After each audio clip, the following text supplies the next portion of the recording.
கட்சி விதிகளின்படி 2 முறை அவருக்கு கடிதங்கள் அனுப்பிய ஒழுங்கு நடவடிக்கை குழு 2 முறை கூடி விவாதித்தது. எந்த பதிலும் அனுப்பவில்லை. கடிதத்தை மட்டும் வாங்கிக் கொண்டார்.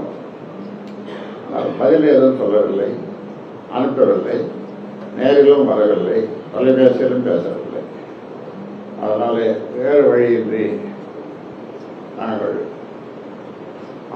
இந்த முடிவை எடுக்க வேண்டிய ஒரு நிலைமை. பாட்டாளி மக்கள் கட்சியை பொறுத்தவரை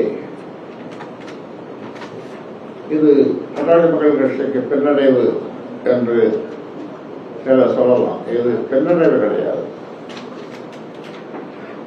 அதாவது ஒரு பெயரிட்டால் அதில் களை முளைக்கத்தான் செய்யும். அதனால களை முளைக்கிறதே முளைக்குமே என்று யாரும் பெயரிடாமல் இருப்பதில்லை. அந்த மாதிரி களையை நீக்கிவிட்டோம்.